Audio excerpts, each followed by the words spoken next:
আজকে পটল আর অল্প বাদাম দিয়ে দুর্দান্ত স্বাদের নিরামিষ একটি রেসিপি বানিয়ে দেখাবো। আমার অন্যান্য রেসিপির মতো আশা করি এই রেসিপিটাও আপনাদের ভালো লাগবে। শুরু করছি তাহলে আজকের রেসিপি। এখানে 250 গ্রাম পটল নিয়েছি। পটলগুলোকে আমি আগেই ভালো করে ধুয়ে নিয়েছিলাম। এবার পটলের খোসাটাকে একটু ছুরির সাহায্যে কেটে নিচ্ছি। পুরো খোসাটাকে আমি কাটছি না, একটু খোসা রেখে দিচ্ছি। তো প্রথমে খোসাটাকে ছাড়িয়ে তারপর একটু গোল গোল করে কেটে নেব। পটলগুলোকে আপনারা চাইলে একটু লবণ হলুদ মাখিয়ে রেখে তারপর ভেজে নিতে পারেন। তাহলে পটল থেকে একটু জল ছেড়ে পটলটা নরমও হয়ে যাবে আর ভাজাটাও তাড়াতাড়ি হয়ে যাবে।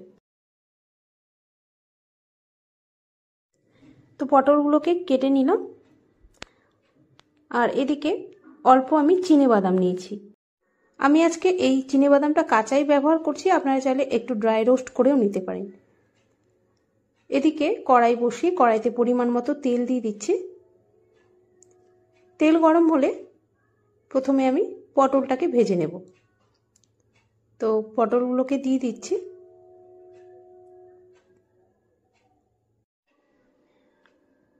সামান্য লবণ আর হলুদ দিয়ে নেড়েচেড়ে পটলগুলোকে ঢাকা দিয়ে ভেজে নেব একটু নরম করে। দিয়ে দিচ্ছি ছোট হাফ চামচ লবণ, দিয়ে দিচ্ছি সামান্য হলুদ। এবার নেড়ে চেড়ে ঢাকা দিয়ে দিয়ে পটলগুলোকে ভেজে নিতে হবে আর মাঝে অবশ্যই ঢাকনা খুলে খুলে নাড়াচাড়া করে নিতে হবে। এইভাবে ভাজলে একটু সময় লাগে, আর যদি আপনারা একটু পটলটাকে লবণ হলুদ মাখিয়ে রেখে তারপর ভেজে নেন তাহলে সময়টা একটু কম লাগবে। প্রায় 5 থেকে 6 মিনিট সময় নিয়ে পটলটাকে ঢাকা দিয়ে দিয়ে একটু লাল লাল করে ভেজে তুলে নিতে হবে। তো দেখুন ভাজতে ভাজতে কিন্তু অনেকটাই লাল লাল হয়ে গেছে, আর যেগুলো একটু কম ভাজা হয়েছে সেগুলোকে একটু উল্টিয়ে দিচ্ছি। আলাদা করে যদি পটলটাকে একটু ভেজে নেওয়া যায় তাহলে রান্নার স্বাদটাও কিন্তু ভালো হয়। তো দেখুন পটলটা ভাজা হয়ে গেছে। এখন পটলগুলোকে তুলে নিচ্ছি।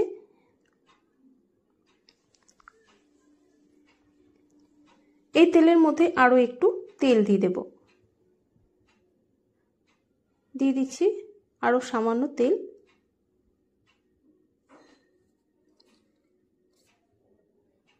তেলটাকে দিয়ে এর মধ্যে ফোড়নে দিয়ে দিচ্ছি সামান্য গোটা জিরে আর দিয়ে দিচ্ছি একটা শুকনো লঙ্কা।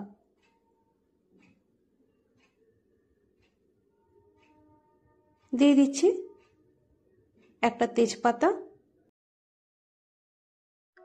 ফোড়নে দিয়ে দিচ্ছি দুটো এলাচ ফাটিয়ে নিয়েছিলাম আর 2 টুকরো দারচিনি আর 2-3টে লবঙ্গ। গোটা গরম মশলা ফোড়নে দিলে একটা খুব সুন্দর গন্ধ বেরোবে। তো ফোড়নটাকে একটু ভেজে নিয়ে এবার এর মধ্যে 2টো মিডিয়াম সাইজের আলু দিয়ে দেব।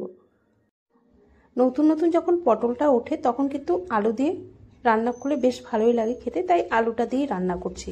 তো 2টো মিডিয়াম সাইজের আলু দিয়ে দিলাম। আলুটাকেও প্রায় 3 থেকে 4 মিনিট ভেজে নেব। সামান্য লবণ দিয়ে দিচ্ছি। হলুদটা এখন দেব না, একবার পরে দেব হলুদটা। এখন নেড়ে চেড়ে একটু ঢাকা দিয়ে আলুটাকে 3 থেকে 4 মিনিট ভেজে নিতে হবে।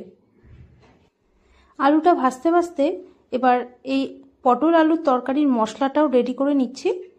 আমি শিলপাটায় বেটে নিচ্ছি, আপনারা চাইলে মিক্সিং জারেও বেটে নিতে পারেন। তো এই যে বাদামটা নিয়েছিলাম না, এই বাদামটাকে আমি কাঁচাই বেটে নিচ্ছি। এই বাদামটা একটু ভিজিয়ে রেখে তারপর বেটে নিতে পারেন, তাহলে বাটতেও সুবিধা হবে। আর যদি আপনারা চান একটু ড্রাই রোস্ট করেও নিতে পারেন, যদি একটু আপনাদের মনে হয় যে একটু কাঁচা ভাব থাকবে।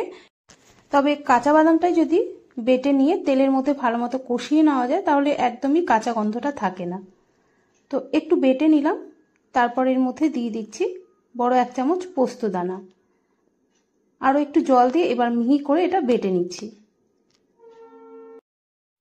তো এই আলু পটলের তরকারিতে আপনারা শুধু চিনেবাদামও ব্যবহার করতে পারেন যদি আপনারা পোস্ত দানাটা না দিতে চান। পোস্তটা আমি এখানে দিলাম একটু টেস্টটা বাড়ানোর জন্য। তো মিহি করে এটা বেটে নিলাম। এদিকে আলুটাও মোটামুটি ভাজা হয়ে গেছে। ঢাকনা সরিয়ে একটু নেড়ে চেড়ে দিচ্ছি। প্রায় 4 মিনিট আলুটাকে ভেজে নিলাম। এবার এর মধ্যে অর্ধেকটা টমেটো দিয়ে দিচ্ছি। আলুর সাথে টমেটোটাও একটু ভাজা ভাজা করে নিচ্ছি। টমেটোটা হালকা একটু ভাজা হয়ে আসলে তারপর এর মধ্যে দিয়ে দেব বড় 1 চামচ আদা কাঁচা লঙ্কা বাটা। একসাথেই আমি এটা বেটে রেখেছিলাম। তো কাঁচা লঙ্কা আদা বাটা দিয়ে এবার যেই পোস্ত আর চিনেবাদামটা বেটে রেখেছিলাম সেটাও দিয়ে দিলাম, সাথে বাটি ধুয়ে একটু জলও দিয়ে দিলাম। যেহেতু এখানে কাঁচা বাদামটা ব্যবহার করেছি তাই মশলাটা কিন্তু ভালো করে কষিয়ে নিতে হবে, না হলে এর মধ্যে কাঁচা গন্ধটা থেকে যাবে। তাই মশলাটা ভালো মতো কষিয়ে নিচ্ছি। এই মশলাটা কষাতে কষাতে এবার এর মধ্যে দিয়ে দেব ছোট হাফ চামচ লবণ, বা স্বাদ অনুযায়ী লবণটা দিতে হবে। দিয়ে দিচ্ছি ছোট হাফ চামচ হলুদ, ছোট 1 চামচ জিরের গুঁড়ো, দিয়ে দিচ্ছি লঙ্কার গুঁড়ো ছোট 1 চামচ, আবারও একটু জল দিয়ে দিচ্ছি। মশলাটা যাতে তলায় ধরে না যায় তাই একটু জল দিয়ে আবারও মশলাটাকে কষিয়ে নিচ্ছি। প্রায় 2 থেকে 3 মিনিট মশলাটাকে একটু কষিয়ে নিয়ে এবার এর মধ্যে ভেজে রাখা পটলটাও দিয়ে দেব। দিয়ে আবারও মশলার সাথে 1 থেকে 1.5 মিনিট একটু কষিয়ে নেব।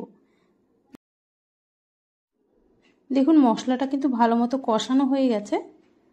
এবার ভেজে রাখা পটলটা দিয়ে আবারও একটু কষিয়ে নিয়ে তারপর এর মধ্যে গরম জল দিয়ে দেব।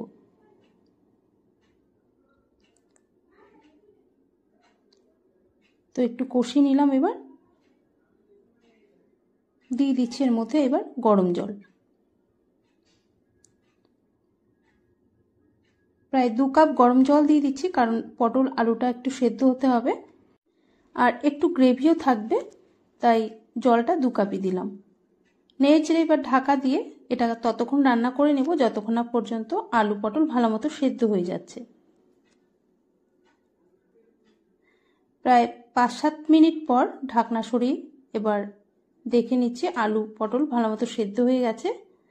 এবার যে মশলাগুলো নিরামিষ রান্নায় যায়, যেমন গরম মশলা, চিনি, ঘি, এগুলো তো দিতেই হয় নিরামিষ রান্নায়, তাই দিয়ে দিলাম ছোট 1 চামচ গরম মশলা, ছোট 1 চামচ চিনি আর বড় 1 চামচ ঘি।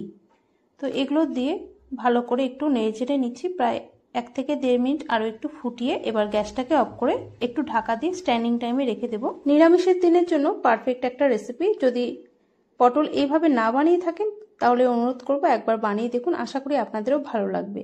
অনেক রকমভাবেই তো আপনারা পটল বানান, তো এই রেসিপিটাও অনুরোধ করব বানিয়ে দেখুন।